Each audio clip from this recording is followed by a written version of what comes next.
Magandang araw sa inyong lahat, lalo na sa mga grade 9 students.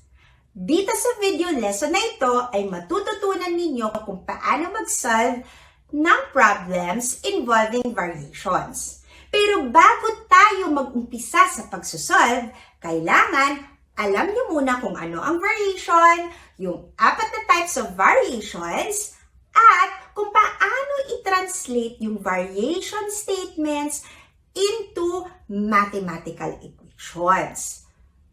Kung hindi pa or medyo nalimutan ninyo, pwede nyo i-click yung video na yan.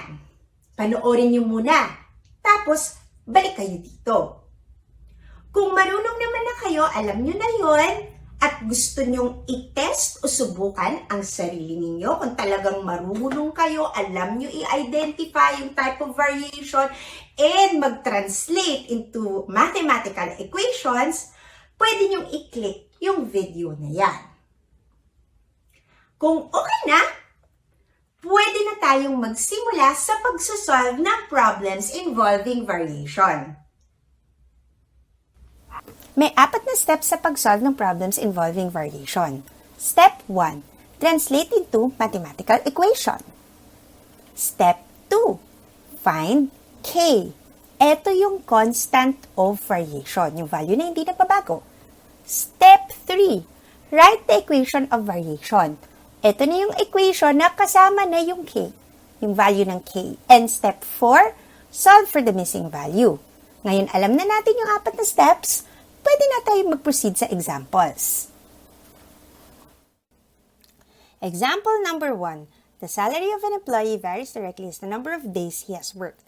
If he makes 3,000 pesos for 5 days, how much will be his salary if he will work for 22 days? I-apply na natin yung 4 na steps sa pag-solve nito. Step 1. Translate. So, bago tayo mag-translate into mathematical equation, bilugan natin yung mga variables at saka guhitan natin yung mga clue words or key phrases na magsasabi na kung anong type of variation ito. So, the salary of an employee varies directly as the number of days he has worked.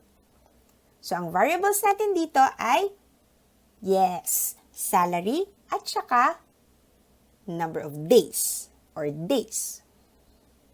Tapos, anong type of variation siya? Oo, halata na, di ba? Direct variation kasi yan na yung clue words, varies directly. So, mag-assign na muna tayo ng letter variables doon sa mga variables natin. So, yung salary, pwede natin gamitan ng S at yung number of days, pwede natin gamitan ng D. Translate na natin. S is equal to K. Laging nandiyan yung K kasi yan yung constant or yung value na di nagbabago. And then, yung next variable, D. Saan natin lalagay yung D? Tama, sa tabi ng K kasi direct variation tayo. Tapos na tayo sa step 1. Punta na tayo sa step 2. Find K. Or the constant of variation. Paano? Sa substitute lang natin yung mga given values. So, if he makes 3,000 pesos for 5 days, o yun yung mga given, 3,000, 5 days. O hanggang dyan muna, mamaya nabasahin yung huli. So, yan muna yung mga given na ipapalit natin doon sa letter variables. So, S, papalitan natin ng 3,000. Tapos, copy nyo lang yung is equal to K. And then, yung D, papalitan naman natin ng 5. Kasi 5 days. What's next? Yes, i-divide natin both sides ng correct, 5. Bakit 5? Bakit hindi 3,000? Kasi, ito yung number na katabi ng K na kailangan yung tanggalin para maiwan yung K kasi K yung hinahanap natin. So, i-cancel na natin yan. yung 5 na iwan na si K, is equal to, i-divide nyo lang yung 3,000 at saka 5. Ano ang sagot?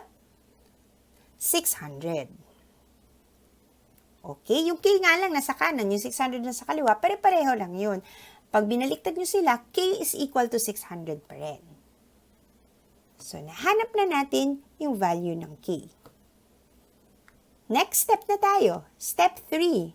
Anong gagawin? Isusulat nyo lang yung equation of variation. Paano?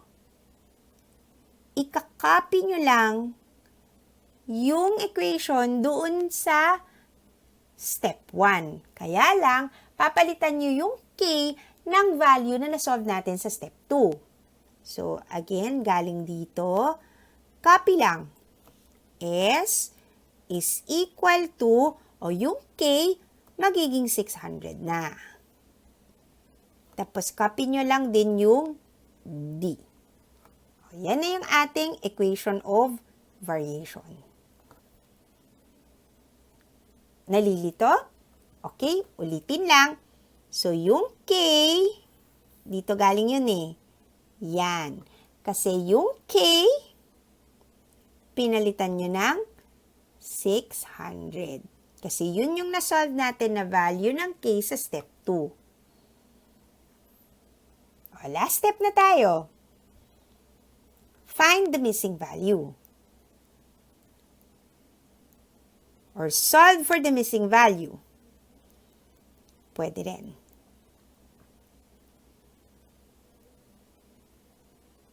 So, what is the question? Ano ba ang missing value?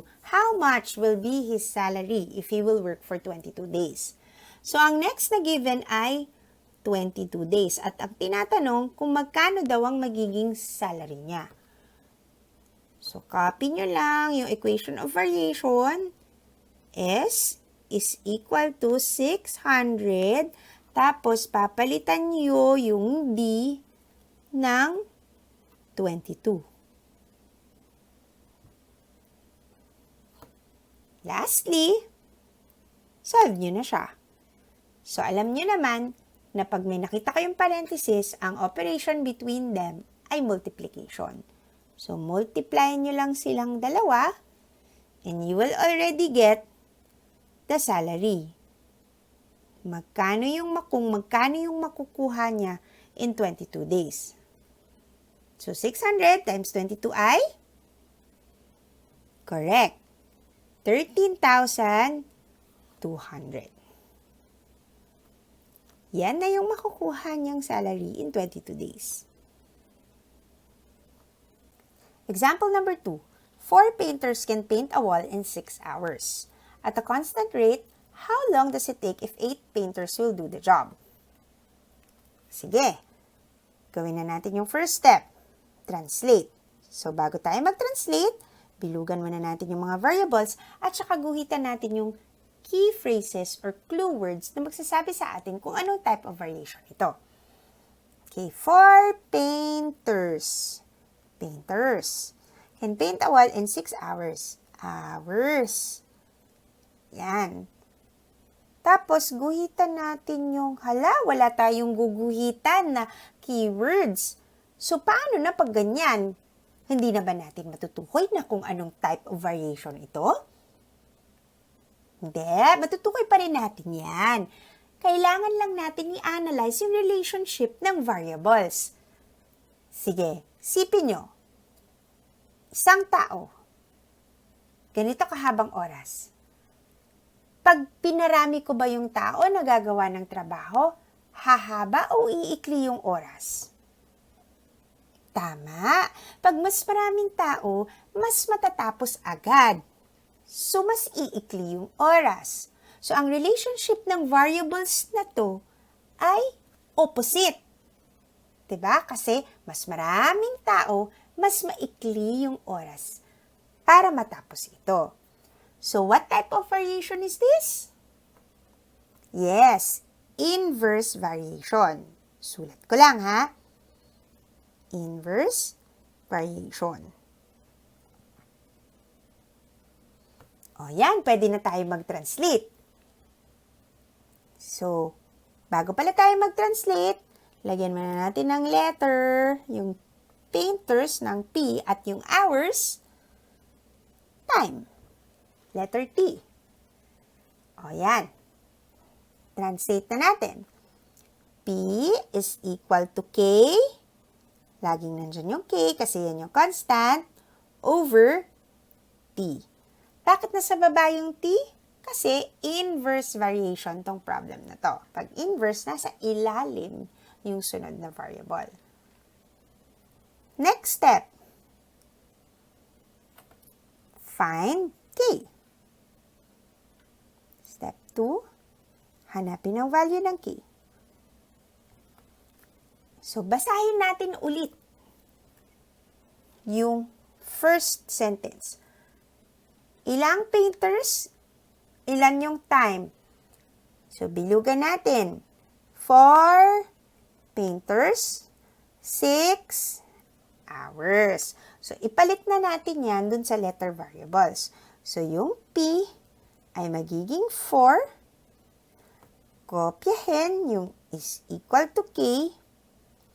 Tapos, yung T ay magiging 6. Then, solve na natin. Pag ganyan, ang gagawin nyo lang ay cross-multiply. So, K is equal to 4 times 6. Therefore, K is equal to, yes, 24. Ayan na yung value ng K. Punta na tayo sa step 3. Ito, pinakamadali. Step 3, isusulat nyo lang yung equation of variation.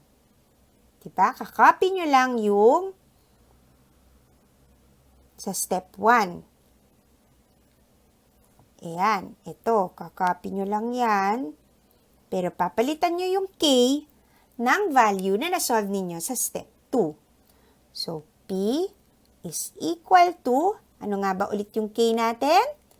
24 over T. Ayan ang equation of variation. And then last step, step 4, solve for the missing value.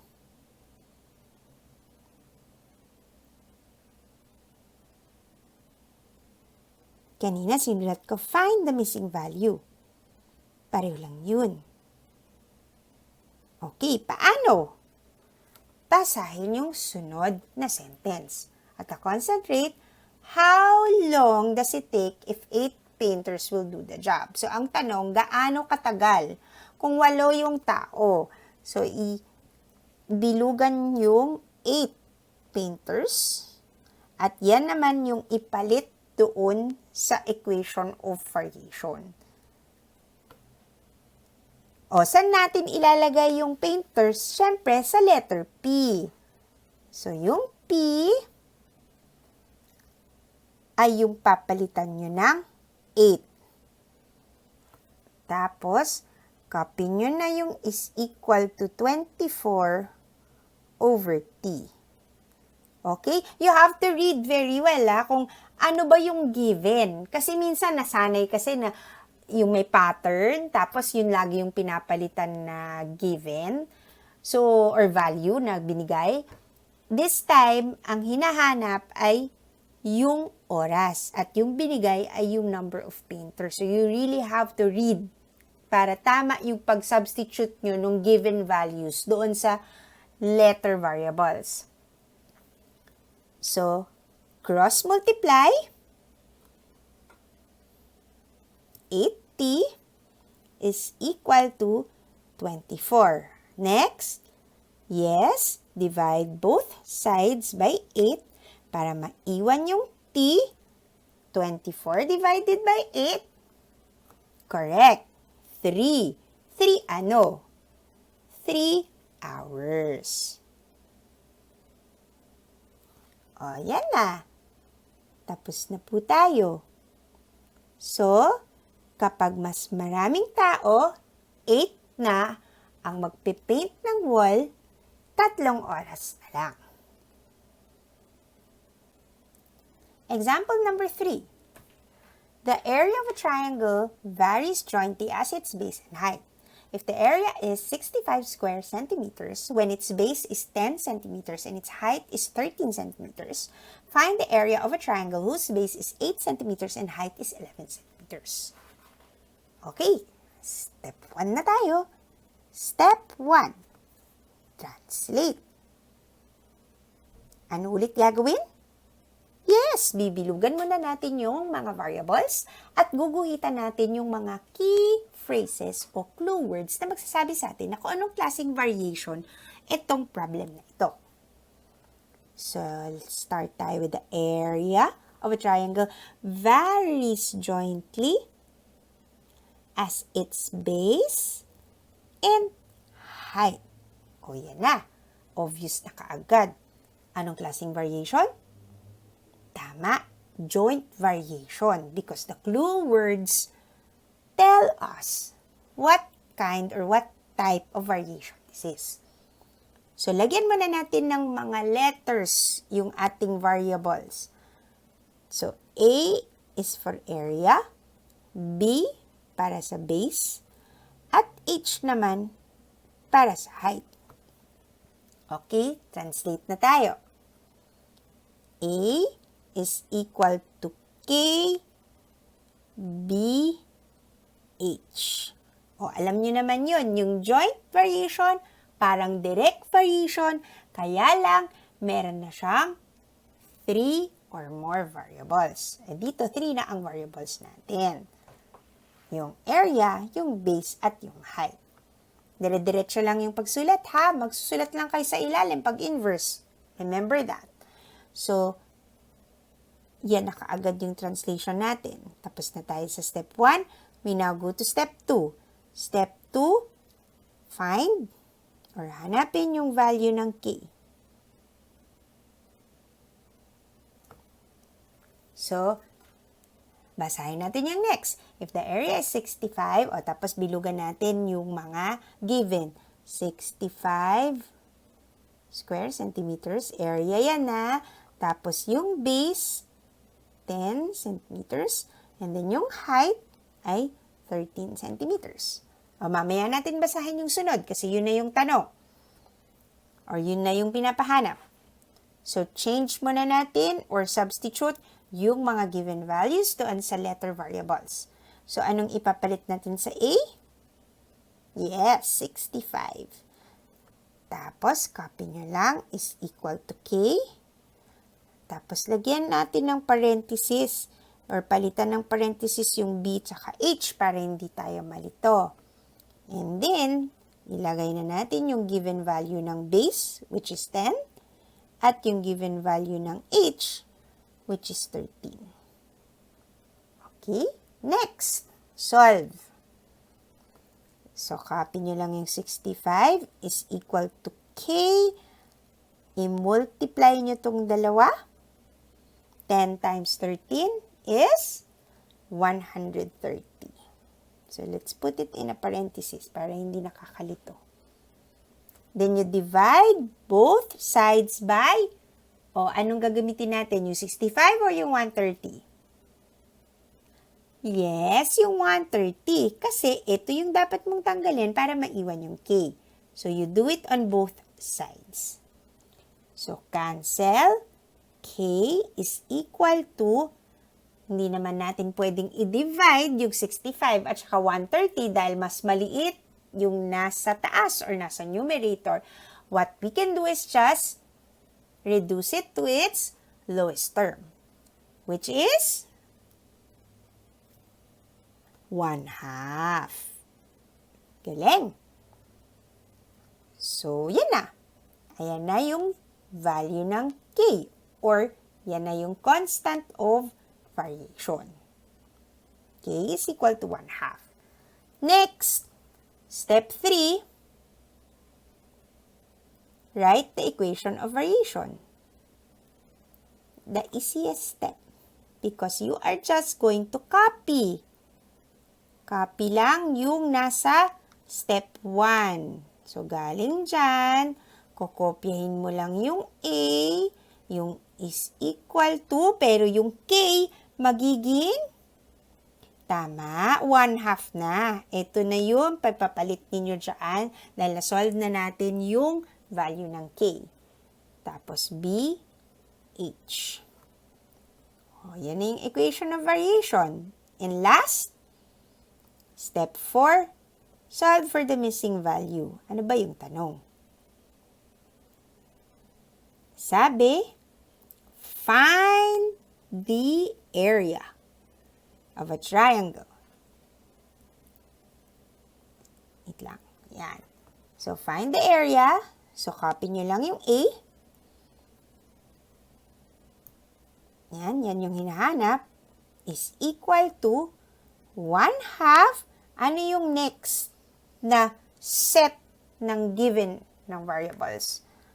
Yung value nila. Yes, yung base ay 8 centimeters and yung height naman ay 11. So, ano ba yung area kapag yung base ay 8 at yung height ay 11? So, ipalit naman natin yan sa BH ng equation of variation. So, again, B is 8 and H is 11.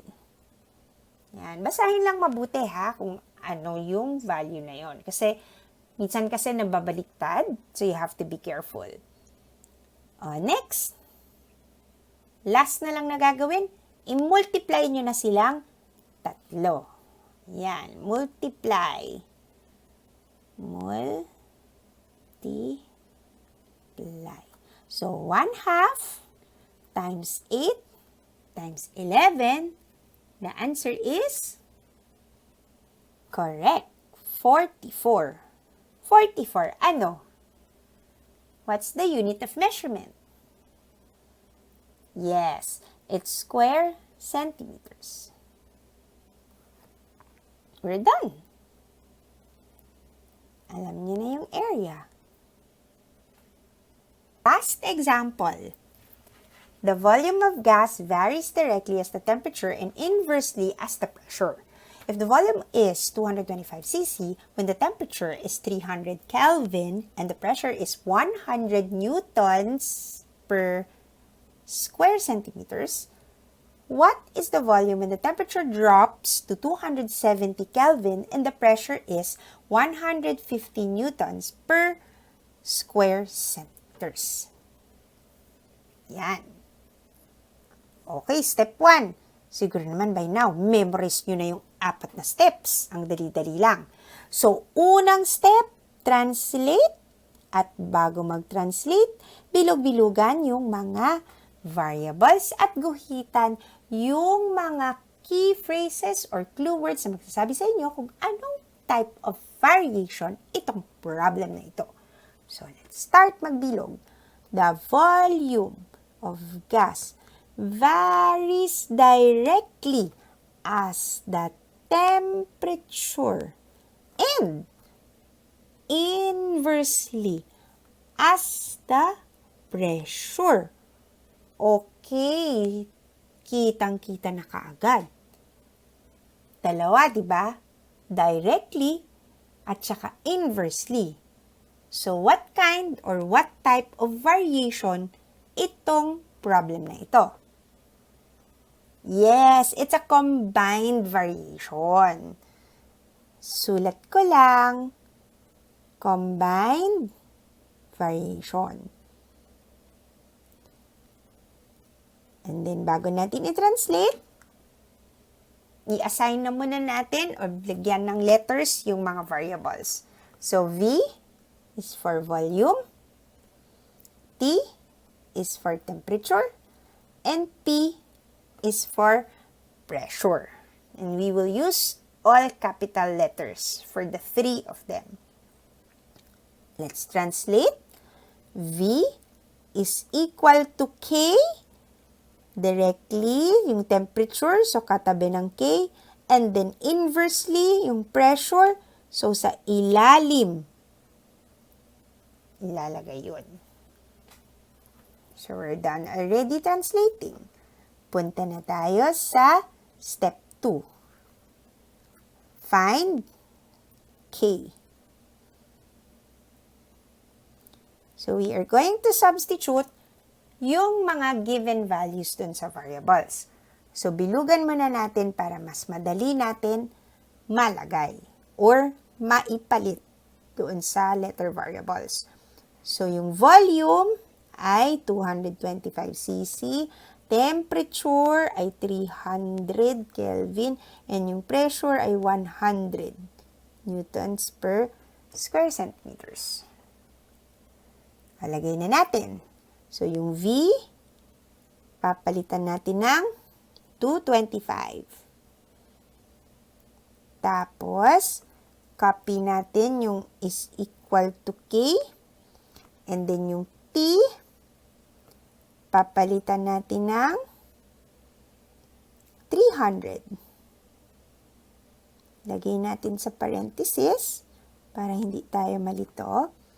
And then over, yung P naman, papalitan natin ng 100. Okay, so all we need to do is cross multiply. So, K 300 is equal to 225 times 100. So, mamaya na natin i-multiply. I-cancel out muna natin yung dapat i-cancel out para maiwan yung K. So, i-divide natin sila both sides by 300 para ma-cancel. And K is equal to, so 225 times 100 is equal to 22,500 divided by 300. Your K is equal to what? 75, correct. So, ayan na. Ito na yung constant of variation. Punta na tayo sa step 3. Isulat yung equation of variation.